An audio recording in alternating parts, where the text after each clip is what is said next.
Hello and welcome to a new season of Hot Topic after an eventful summer in British and in regional politics.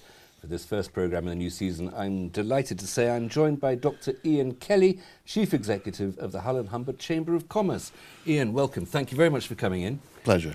Has been a fairly busy summer, hasn't it? One or two interesting things. Shall we start off with Brexit? Yes. Haven't had a chance to talk to you since then. Yeah. What are the consequences, very briefly, for the regional business and economy of the Humber and Yorkshire and Lincolnshire coming out of Europe? Very briefly, who knows? I think, to be honest, it's too early to tell. We see the markets up. We see sterling down, which is good for the exporters who from this area who do a lot of trade around the world. And as yet, the negotiations haven't started. Article 50 button hasn't been pressed. So, all to play for. You mentioned exports, and of course the whole merit, the whole benefit of the Humber being where it is that it's opposite the Rhine, and that we trade from these ports with Rotterdam predominantly. It's going to be more difficult to trade with ports where there are customs barriers, perhaps, and certainly different sets of regulations. From Goole down to Basel, can't make it simpler, can it? Well, who knows? From the point of view, we'll have to see what eventually comes into place. The biggest issue with the Humber, of course, is that most of the trade is imported. 85% of what comes in through the Humber is imported. We don't export enough through the Humber. And, of course, our deficit with Europe in trade and manufactured goods is very considerable. So, there's opportunities for export activity and import substitution if we get it right. If we get it wrong, as you say, particularly down in London, those chaps down there are very concerned about passporting and issues like that. So it all depends, all to play for. All I can say is I did bump into David Davis the other day at Howden train station, and my golly me, he looked tired. I think they're working him hard at the moment. But his own fault. He's beaten himself with his own rod, isn't he? When you say export increases, there's possibility of export increases because there's clearly that potential. If it's not as great as it is now. Do you mean exporting to the European Union countries or with the rest of the world? Well, obviously it's the pound falling which helps us immediately in relation to exporting into Europe. That's the pound falling against the euro. Indeed. But not necessarily against the dollar or the yen or the renminbi, other currencies around the world. Indeed, but it's broadly gone down against most other currencies to varying degrees, as you've spotted. But in terms of, as I say, trade with Europe, with the pound going down, that's good. And in terms of the fact that there is a trade deficit, there are market issues, for example, given, say, Ireland, where at the moment they do very nicely in terms of exporting into the UK. Some shuffling around of the Common Agricultural Policy and its activities and the changes in import-export means that could be a better market for us than it is at the moment. But you mentioned Ireland, but Ireland and the UK are at the moment united within the European Union. When there's a separation, and this doesn't perhaps affect our region, we don't have a land border with anybody on this side of the nation, but it's when you make that separation, when there's going to be that line drawn through the top of the island of Ireland, and the North Sea and the Channel are going to become political borders as well. That's not going to be something that we can compare with the situation as we've seen it now. Well, indeed, there were the boundary issues in Ireland are obviously, an interesting one. Go back to the period of the Troubles and boundaries there. Back to 1921. Come down, but from the point of view, I think there is a desire on both sides to keep that boundary activity of whatever it is to a minimum. And as I say, with changes to the Common Agricultural Policy and the fact that British agriculture is usually more efficient, are opportunities to sell into. Come on to agriculture in a moment, if I may. Just one final one on the exports is that some of the rhetoric that came out from the Brexit campaign was almost a sort of Chamberlain-like new empire preference sort of thing, and that there could be restitutions of old trade routes with Australia, New Zealand, India, East Africa. and a sort of quasi-empire in the Americas. Is that likely? Well, who was the first person to go up to Theresa May at the G20? The Australian Prime Minister, Mr Turnbull, to talk about wanting to do a trade deal. And I know he, according to the press, has been talking to his New Zealand counterpart because they're keen to do business with us on trade.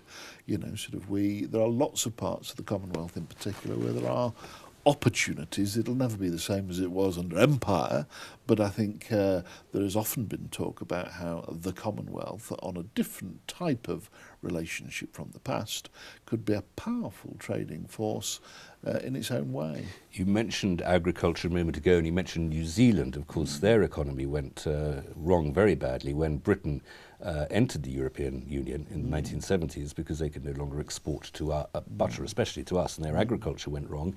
And in response to that, some years later, they gave up subsidizing agriculture. They gave up their version of the Common Agricultural Policy. Are we to give up the Common Agricultural Policy in the UK? If we'll be giving up the European subsidy, will we be replacing it for the farmers of Lincolnshire and Yorkshire with a British government subsidy?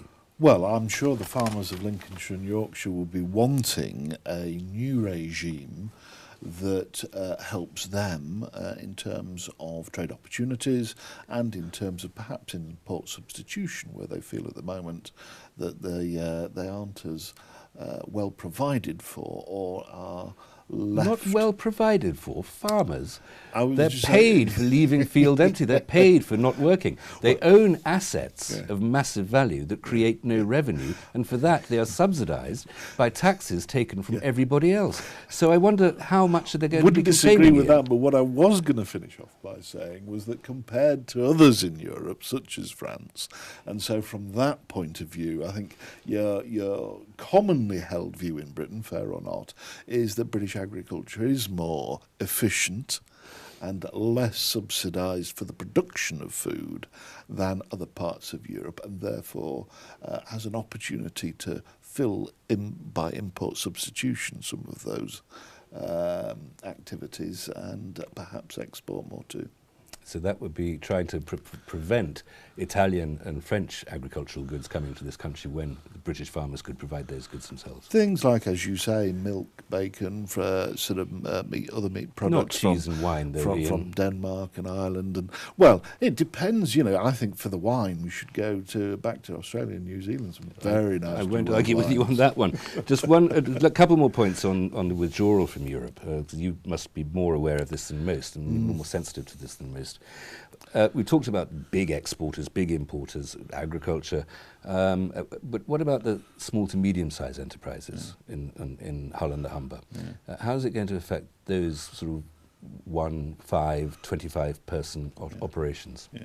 Well, 90% of British businesses don't export or import, so from that point of view, it won't affect them a great deal, apart from perhaps maybe somewhere in the supply chain if they're operating with other big businesses further up the chain. As regards those British companies, more the Mittelstand companies, but there are some very good small niche exporters as well. As I say, the pound change will make a positive difference. Some of the medium-sized Mittelstand type businesses where they're importing goods and maybe exporting on again. Just explain Mittelstand, sorry. Well, Mittelstand is a phrase I use. It's the German phrase for sort of medium-sized family-type businesses, I don't know, sort of 25 million turnover up to 500 million turnover before you get into the big multinational-type businesses in the FTSE 200. And just to put your political hat on for a moment here, as a political analyst, why do you think, apart from Boston and the south of Lincolnshire, the biggest turnout against staying in Europe in the referendum on the 23rd of June was around this region? Why? Well, I think it came as quite a surprise to a lot of people. I think there's lots of factors. I think the issue of globalisation itself and leaving a lot of people behind, including this part of the world which isn't seen as part of your London cosmopolitan sort of society. I think there's an element around that issue. There is an element around immigration, as we've seen, but I do think it's more complex than that, and I do think there was a lot of negative reaction to basically Project Fear. We had some silly nonsense about, well, it could cause wars, there could be there famine, was some rhetoric, and on both sides, it has to be said. so oh yay, terrible things were going to happen to us, and what happened? They didn't. Ian, that's a good point to stop, I think. Thank you very much. Come back in a couple of minutes. Join me after the break.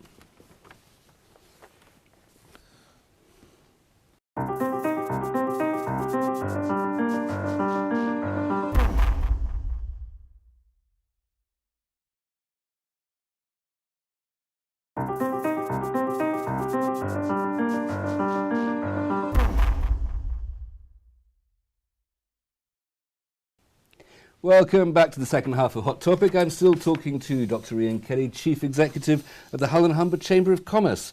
I think we've covered Brexit as much as we can, Ian, for the moment. But the other big issue I want to talk about is the Northern Powerhouse. Yeah. The great champion of that was George Osborne as Chancellor of the Exchequer. Of course, he's now left office. He had an MP with a northern constituency. It's been replaced as Chancellor of the Exchequer under Theresa May by Philip Hammond, who is a Member of Parliament for Runnymede in Berkshire, in the shadows of Windsor Castle, not necessarily particularly connected to the north. If we've lost Osborne, have we lost the Northern Powerhouse?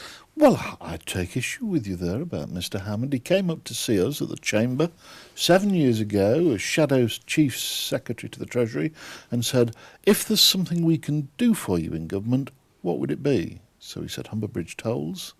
And look what happened. So actually, give him his due. What I would say about Philip Hammond, he may not be a demonstrative politician, but he listened to our issues and he followed that through, and that message kept on carrying on, and we eventually got the Humber Bridge toll issue. Now, it was George Osborne that actually came up and stood on the bridge and made the final announcement, but the process there, because at the time we had three issues, the A160, Castle Street and bridge tolls, and we were told we could only have one. And so we went for the bridge tolls. Well, and it's been a great success. Well, that's an issue about bridge tolls. It's not quite as big an idea as the whole of the Northern Powerhouse. And the Northern Powerhouse isn't just in our region, of course. Perhaps we're a bit peripheral to it in some ways. But it will very much affect the economy of our region, especially with the transport infrastructure, Manchester, Leeds, all that. Also Liverpool and Newcastle and Sheffield. If that doesn't happen, if that investment isn't made, and in the science and technology, that will have a negative effect, won't it, up here? Well, I'll tell you, one of the MPs that was sat with us at the public inquiry when we opposed the bridge toll increases was a young man called Andrew Percy, who is, of course, now our Northern Powerhouse Minister. Indeed, and he'll be on Hot Topic in a couple of months, I think. And he'll be very good. We're seeing him with the other South Bank MPs in November, and we'll be chatting to him then, getting a better picture about what it all means, because obviously at the moment it's still very much in flux. Theresa May is still working out her industrial strategy. I was with her Trade Secretary, the new Minister for Bays, or Greg Clark, who knows our area well. He created the Humber LEP with the Chamber, a while back as well. And so he's going to create an industrial strategy. He's a protege of Michael Heseltine's. So the Prime Minister, I think, is talking about Northern Powerhouses and East Midland engines and how it'll cascade across the nation. That was an interesting discussion I had with him over dinner. Batting, I may say, for British Steel at Scunthorpe, because that job is yet to be done in terms of supporting them as big energy users or in tackling Chinese dumping into the UK market. So they have a big issue. So what the government strategy will look like going forward with the Northern Powerhouse, with the industrial strategy, is still to be determined. But hopefully it will be good for us with a Hull born and bred lad as the minister in Andrew Percy. Well, let's hope so. But Theresa May has clearly ideologically a meritocrat, as it were. I mean, you get to keep what you can make, and if you can't make anything, you don't get to keep it. Is a very brief and perhaps clumsy way of putting what seems to be seeping out as her sort of philosophy, as it were. Why should the majority of people who make money and live in the South be subsidising the minority of people who aren't making as much money and need help in the North? Why do they owe us? Well, that's one particular analysis. I wouldn't necessarily say that. I'm not, that is, I'm not advocating that. I'm suggesting that Theresa May might be thinking that. Well, all I'm saying to you is I don't think that view is clear yet in the public domain. I still think we have to wait and see a while before her real full picture of how she wants to run the country becomes clear. We're seeing some interesting things like on Hinckley, and the decision that will be made on Gatwick and Heathrow will be interesting, and this issue about balancing north with south and how you do it as well. And from that point of view, the simple fact is, yes, the London market is one of the greatest markets, arguably the greatest financial market in the world, one of the great cosmopolitan markets. But sometimes, you need to grow a market, which is the objective with the Northern Powerhouse, and you have to invest in that growth. And you need to tackle the overheating of some markets that are spinning out of control, such as the bubble of the London house market, which actually could do with a bit of deflating. Well, let's move on, talking of bubbles and talk of seafaring and the maintenance of the renewable energy equipment that we have off the coast here. Last week, Dong Energy announced an additional investment, I think doubling their investment in their facilities in Grimsby. Yep. Welcome news, I take it.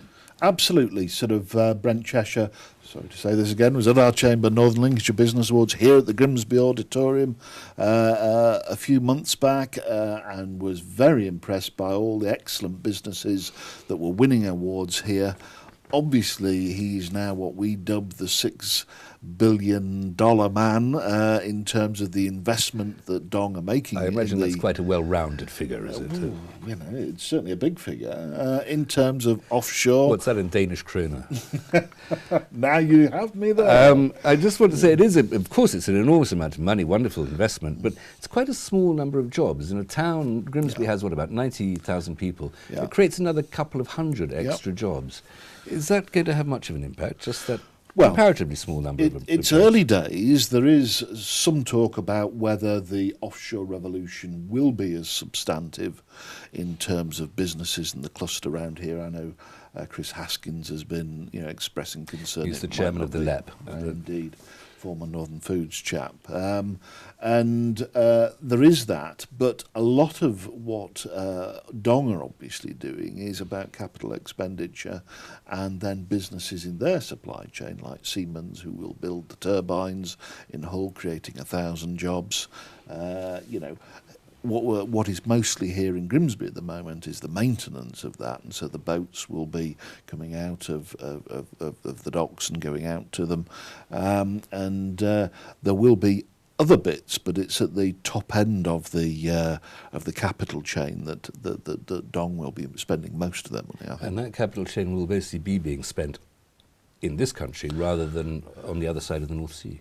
Well, how that supply chain evolves, I think, is interesting, and what we yet have to conclude.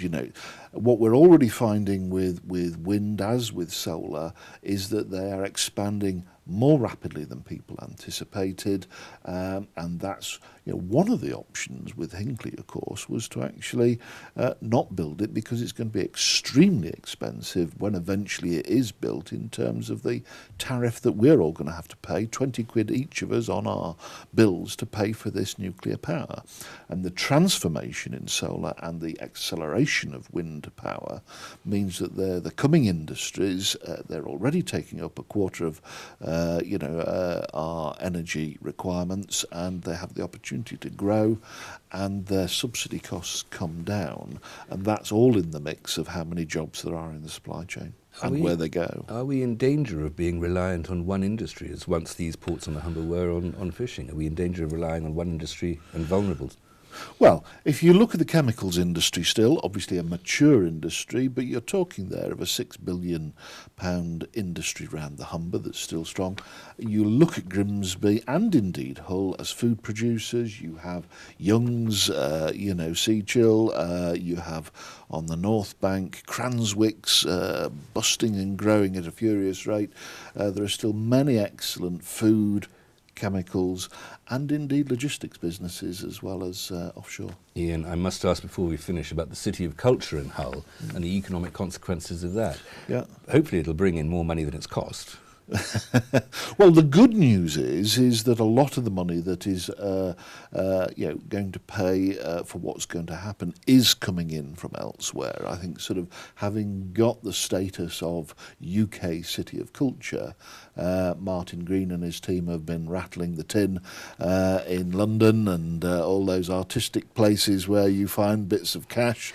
There's already an artistic place. Absolutely. More artistic than even ever before. And the legacy?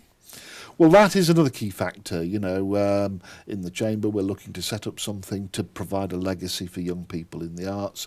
I'm sure there are others in Hull that are putting ideas together to help a legacy, and I know Martin Green, from what is said to us as a business community, he is looking at legacy as an important part of what he leaves behind when he goes on to. Presumably part of that legacy will just be infrastructure, because if you look at Hull, the disruption just to the traffic, is it worth that? And I'm sorry, very 20-second answer, Ian, sorry. Well, sort of congestion is a product of success and activity, and so be it.